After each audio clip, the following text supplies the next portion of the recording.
I've had a rather interesting day today, and that's putting it in a nice way. Okay, so I'm gonna start off by starting from yesterday. Like, I'm gonna reverse a little bit. And the reason why I say that is because I started off my day fine, watching my relationship coach, and he started talking about living intentional and how just recently one of his best friends passed away. So, like, he's like, we gotta live each day like it's our last. Like, we really do have to live each day like it's our last.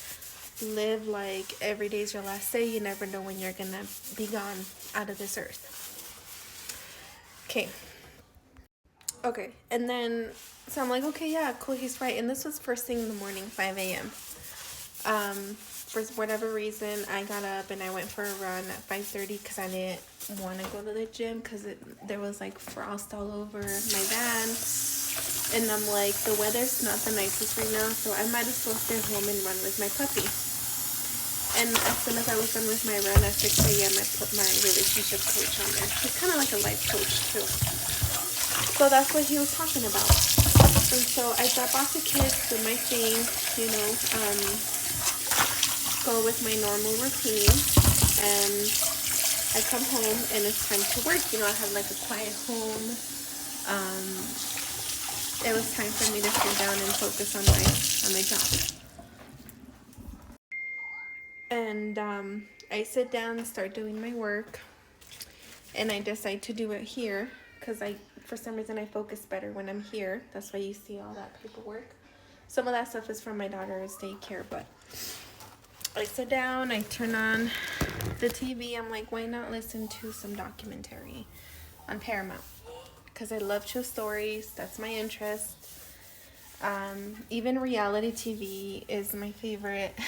True stories I can sit and watch all day.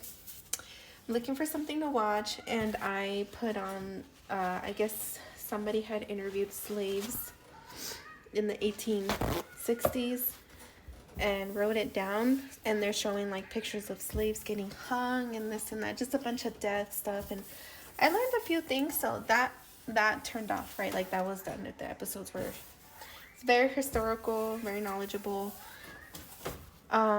Slavery is a horrible thing. I hate it. So once that was done, you know how your TV automatically plays the next thing, the next documentary.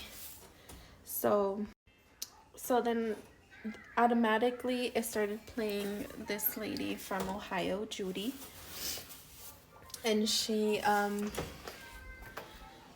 did end up dying, but it was a documentary about a new law that passed on her behalf because she lived to tell her side of the story. And it was very remarkable, very much a miracle that she was alive telling her story.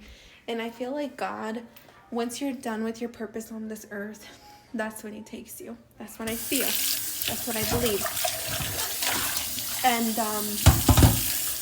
she died after his trial. The person that committed the crime against her, she passed away after she knew her job was done.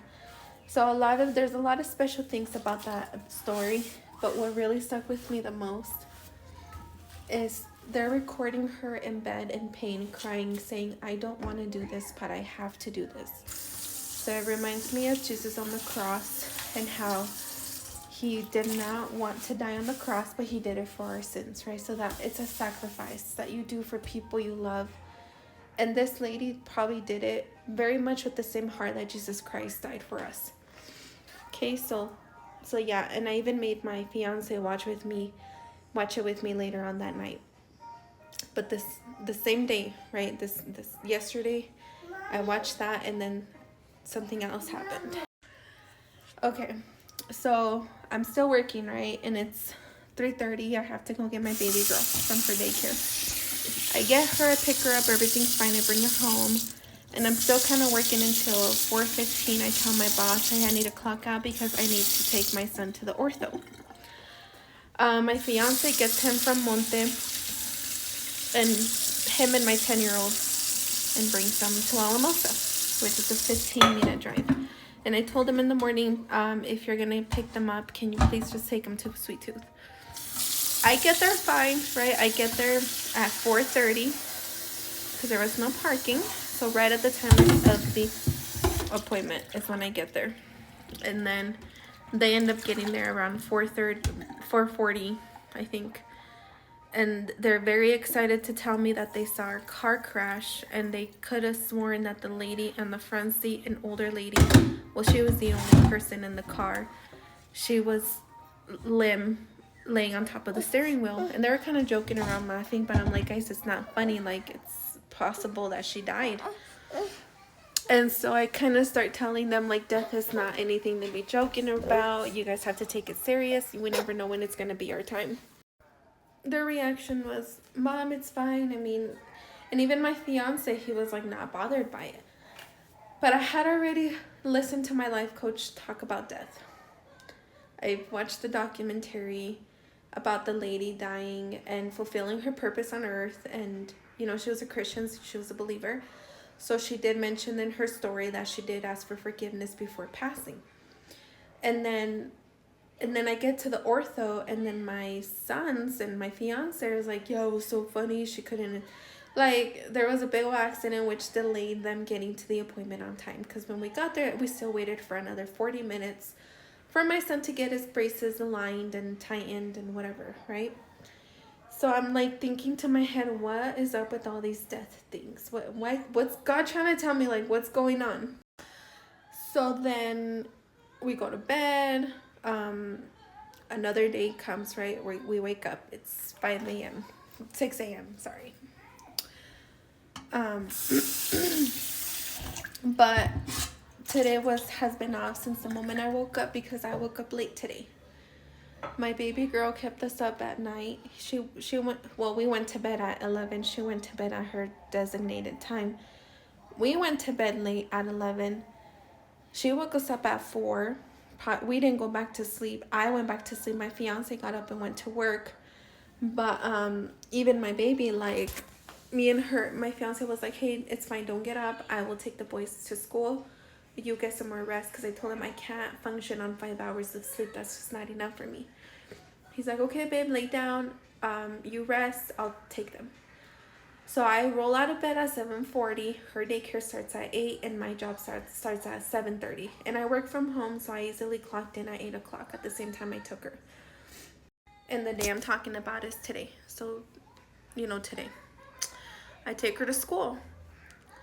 I've had like a hard discussion with her finance team in her school, the lady that's in charge of the bills and stuff, because my baby has been going there since July, and her times are from 7:30 to 3:30, and I've been getting her 3:35, 3:40, never past 4 o'clock. And my bill has been adding up. They just never took it upon themselves to communicate, hey, we're charging you every minute you're going past 3:30. So I had that discussion with this lady last week, and I was this close to not taking her to Gingerbread anymore. That's the name of the daycare. Shouldn't have said that, but sorry, it's not that. And so today the lady, and I took her yesterday. I didn't take her Thursday, Friday, but I took her yesterday. I didn't see her, and I usually don't see her because she's in the office. She's not usually in the classrooms, but this morning she was there. Kind of smiled at her. She kind of looked down and greeted the kids, because I was there unexpectedly, right? And it was 8:12 by the time I got there, so it's been like an off day for me all day. And I signed her in. I say bye to my baby. I almost brought the jacket with me because I was that shocked to see her there. But the teacher stopped me, and she's like, hey, you don't want to leave the jacket for her? Because it is very, very cold today. Today is like one of the coldest days in the year so far. I'm like, oh yeah, sorry. Like, and I chuckled. I was like, I don't know why I was getting ready to leave with my baby's jacket in my hand. So I turn back, I put it back on the hook, and then I leave. I'm in a rush because my dog is outside eating deer poop. I get my puppy, and I put her back in the van, and I start driving. I open Snapchat, and I start looking at my cousin's stories, and I'm like, I'm going to reply to her, say something nice. So and this is my fault. I'm holding the steering wheel, and I'm holding the phone in the other hand, and as I'm driving, because like their way it's set up, their drive-through is the weirdest. It curves like that. And so you have to be like turning with this hand And with the other, well, you have to be paying attention, right? And I've been through there so many times. Like, I'm telling you, my baby's been attending for almost 4 months, and I drove over the curve.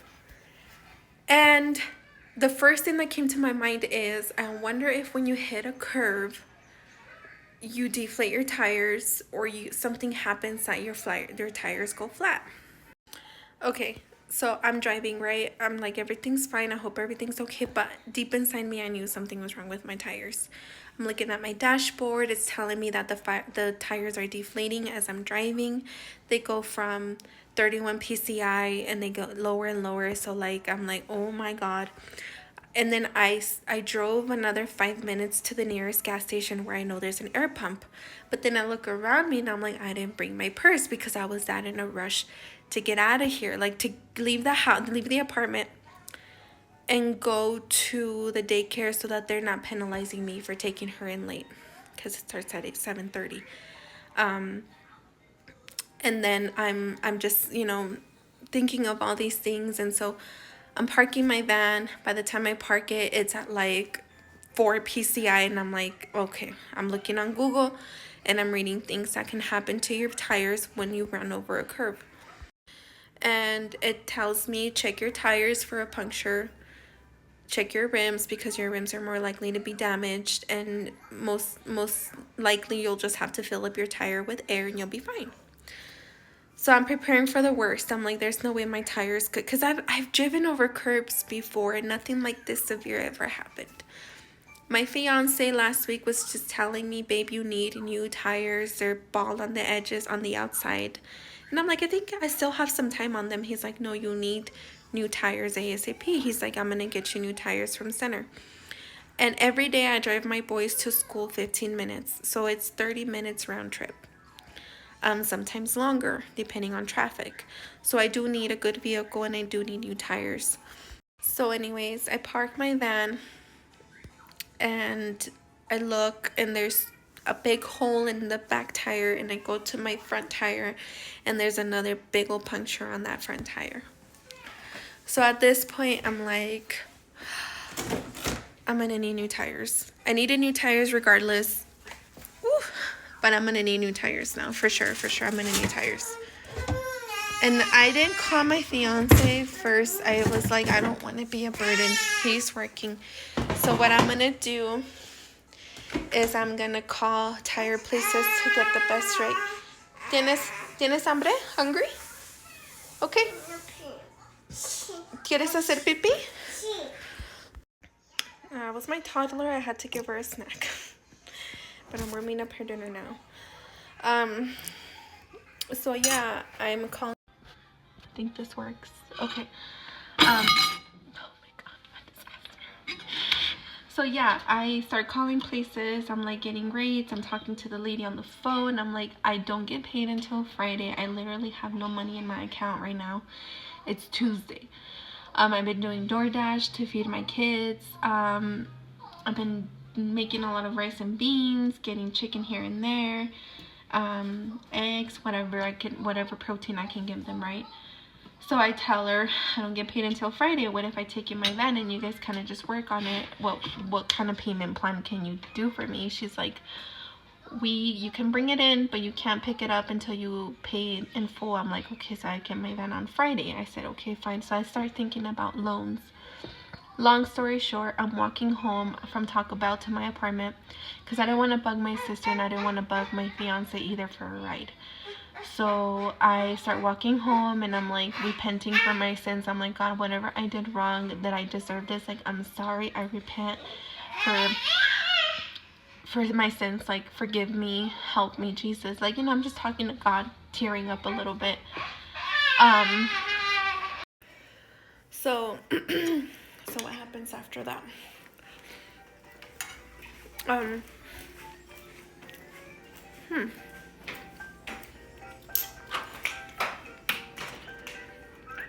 Oh yeah, I don't have money in my account until Friday.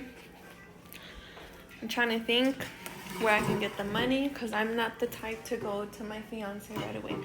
I'm gonna struggle first alone, and my last resort would be my fiance. We don't live together. We started dating. He proposed. although we spend almost every day together, we don't live together, and he's not my husband yet. He has very much the potential, but I'm just used to struggling alone, so go figure. That's what I do, right? So I'm kind of not telling him. I called him one time, but he didn't answer, so I just left it at that. And I start calling. My friend calls me. We're talking for about 45 minutes. And this happened at like 8:30. I didn't end up telling him till maybe 10 a.m. when he calls me back. He's like, babe, what's going on? He's like, are you okay? I'm like, well, I'm calling people because my tires ruptured. Both of my tires ruptured. And the first thing he says is, I'm going to get you tires. In the meantime, you use my truck to pick up Milani, my baby girl. Leche? And use it to go to the boys basketball game today because there's a game at 5:30. And I'm crying. I hadn't cried until he told me that he was going to get me the tires and I can just pay him back when I get my bonus. And that's on the 24th of this month. And I don't expect them to get tires for me. I don't expect them to pay my bills. But anyways. So yeah. So then I'm like, okay, everything happens for a reason. I'm keeping calm throughout this whole time. And even now, let me tell you something else that happened. He comes over my house during his lunch hour. And we go driving in his truck, in his personal truck, because he has a work truck that the company pays for. We're driving that to his house, 15 minutes away. I drop him off and I come back with his truck. And he is like, yeah, babe, just, watch it. He's like, I trust you, this and that. And I'm like, thank you. Like, I can't thank you enough for all the help. He's like, it's fine. Don't worry. Get Milani at the time you need to get Milani. Yeah, we'll get the tires figured out. He's like, I'll get you the tires now. But in the meantime, you just, drive the truck. I'm driving home, and as I'm driving home, I get a phone call from my supervisor telling me you need to finish this and this before the end of the day today, like before 5:30, because I need to do this and that before. I'm like, okay. I did tell her that I had two flat tires and I was trying to figure myself out. I said, sorry, Tracy, right now I am driving home. I had to borrow Anthony's truck until we get our tires, and as soon as I'm home, I will get on top of that. So she's on the phone with me all the way home. She heard me lock the truck, and she heard me open my door and tell her I'm already here. I'm going to start working on those things. And the reason why I keep calm through everything is because I remind myself God is in control. God knows everything. There's a reason why everything happens. We're not in control. Things happen to us unprecedented times. It was my fault I drove over the curb. It was my fault that I happened to open up a snap for my cousin. And I don't know if those tires are just old on my van, but I ended up getting ruptured. But yeah, like I'm saying, I get home, I start working on my stuff. And at the back of my head, I'm like looking at the time because I have to be precise about picking my baby up at 3:30. I'm working at 3. I'm looking at the clock. It's like 2:45, and I'm like typing something, and I'm like, I better go start the car because I don't want to be late. I don't want to be 1 minute late to picking up my baby. I didn't end up getting in the truck till 3:21. And me and my fiance were on the phone. He had called me for some reason, and we're talking as I'm getting outside. I'm telling him that I better leave. And I'm talking to him through it all, and I'm like, why doesn't your truck turn on? Everything was dead. The lights on the dashboard were not turning on. The little remote wouldn't even make noise. So I'm like, what's going on with your truck? He's like, the battery's dead. He's like, did you make the battery die? I was like, no. He's like, did you press any buttons? Did you turn anything on? Did you mess with the headlights? I'm like, no. Like, all I did was connect my Bluetooth to your truck, started listening to Christmas music. Tracy calls me, and I didn't touch anything else but the cruise control buttons and the radio. That was it. I didn't turn no lights on. I didn't leave no light. Like, I didn't do anything. And he's like, All right, well, no worries. Let me go drive over there to give you a jump start, recharge my battery, and then I'll go shooting. I'm like, that's fine, babe. And I'm still thinking at the time, at the back of my head, I'm like, he's not gonna make it in time for me to get my baby girl from the daycare. And so I tell my sister, I text her really fast, hey, can you get me Lani for me, please? The daycare is very strict on the times I get her. Can you pick her up for me? And my little baby, she's so cute. She's so cute. And so she responds to me within minutes, and she's like, yes, I'll go get her, this and that. So she calls me when she's there. She's FaceTiming me. I'm telling her which door to go in, because there's like 7 doors, and it's all like little mobile homes in one spot. So I'm like guiding her through, and I'm like, oh, thank God. Like, she's only 8 minutes late. She's only there. She got there like at 3:38, but it was her very first time going there, so she didn't know where to go. And I asked her if they said anything to her. She was like, no, they were fine. They knew I was your sister right away. I'm like, do we look alike? She's like, I think so. So anyways, she's doing all that. Thank God for sisters. She saved my life, because I don't know what I would have done if I wouldn't have, picked up my baby in time. So Anthony gets here at the time that she's leaving. She brings my baby. I'm washing dishes, cleaning the sink, and I'm talking to my friend on the phone. She's a very good friend since like middle school. So she was like, we were kind of joking on the phone. She's like, oh my God, when it rains, it pours on you, huh? And I'm like, yeah, today's like a very bad day, because not only did I get 2 flat tires, but now Anthony's truck is dead. I feel bad for Anthony having to come and help me any little thing that happens in my life, because I have nobody here. Like, my mom and my dad live in Mexico. It's my little sister and myself, and like besides close friends, like Anthony's probably my close friend that I can't even describe to you how thankful I am for him. So then by the time he gets here, I have my baby girl here in the apartment, and I'm trying to feed her rice and peas. My sister leaves, and so he starts working on his truck. He's trying to like charge the battery, and he lets it charge for a good 10 minutes. He's like, and I had a basketball game in Montevista at 4:30, and by this time it's already 4 o'clock. I'm cleaning up as I can. I'm trying to get the basketball shoes that came in the mail for my 14-year-old. Getting my bag ready. I'm making sure Milani's dry. I'm making sure the dog's in the kennel. And I'm like, yeah, babe, thank you so much. Like, I love you. Kiss goodbye, this and that. Go shooting, because he needs to go shooting. And he's like, before it gets dark, I really want to make it to the gun range, this and that.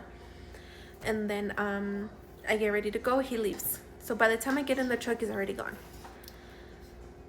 5 minutes go by. I get in the truck. I get my baby. I'm like, let's go get your car seat from my van that's parked by Taco Bell, and then we'll head over to get Josiah at Anthony's house, and then we'll go to your brother's basketball game. It'll be fine. I had packed some rice. I was gonna go get a rotisserie chicken from Walmart, yeah. And I go to start the truck, and it's dead again. I call Anthony. I'm like, babe, it's happening again. He's like, are you serious? I'm like, yeah. Is it because it's cold outside? He's like, oh, hold on, let me turn back around and go help you. I'm like, nope. Go to the shooting range. Pick up the boys on the way back. Pick up Grace and Yeshua and Josiah, because they're all in Montevista right now. I don't need to go anywhere. I'm fine. I will wait for you guys at home. At this point, I get it. I'm like, I'm not meant to go anywhere today. I'm not meant to go anywhere. So then I get my baby off the truck, and Anthony's like, okay, babe, like, I'll see you after. I'll pick up the boys, take them home. And I'm like, yeah, I'll walk to Walmart, because I live like walking distance from Walmart. I'll go walking to get a rotisserie chicken and have dinner ready for all you guys when you get back. Moral of the story, I know that it's been a long 20 minutes, 15 minutes. But this is my point. All these things about death were coming to me yesterday, like messages, like my life coach, the TV, and then they saw a car crash on the way home, on the way to the dentist, to the ortho. Today, none of my vehicles were functioning. And yeah, the van was my fault. His truck, not so much, but it's like I have a vehicle that I can use to go to the store, go pick up my 10-year-old, and go watch my son play, and then in the meantime watch my other son manage B team. Why can't I go anywhere? I'm like, God is trying to tell me and stop me. So I messaged my kids and I said, I'm not meant to go anywhere today. They were like, I told them I had 2 flat tires and Anthony's truck didn't start twice. So I'm gonna wait for you guys to be home. He's like, they're like, who's gonna pick us up? I'm like, Anthony's gonna pick you guys up. I'll just wait for you here. I even had my son's new shoes by the door, and I told Khaleesi, I'm like, you'll just see your shoes. Well, I haven't told him, but you'll see your shoes here, because I was gonna take him his new shoes because he's been wearing some from last year and they fit him tight. Poor thing. He's already played like in 4 tournaments in the old shoes, and he's like toughing it out like a champ. I've been struggling so much financially that I'm planning on leaving this apartment because I cannot afford it, and moving into the town 15 minutes away where my kids attend school. I've already had kind of like a fallout at her daycare that's here in this town, the town where we're trying to move away from. And just luckily speaking, they have a spot for her in the other town in April when I plan to get married. So nothing's available now in that town, but I'm like, I'm listening and I'm paying attention to all the cues. Maybe God is keeping me from something. Maybe I could have died today. I don't know. Maybe something bad would have happened to me, bad car accident, and I would have been dead. I don't know. Moral, just like, you never know when it's going to be your time. And when your time comes, like, don't be sinning. I'm not married yet, but I'm like, is it okay to be in fornication while being like engaged? This man is a good man. He's with me every single day, and he's there every time I call. No matter if he's working, he'll leave work and prioritize his time to come help me or go help my kids if they need anything. Like, I cannot tell you how blessed I am. And yes, we get moody. I get moody because I get on my period or whatever, and I feel so bad for pushing him away sometimes when I'm like, this man is here for me 100%. Not only that, but God is keeping me from something. I don't know what it is today, or maybe tomorrow too, but God knows why. So always trust in God.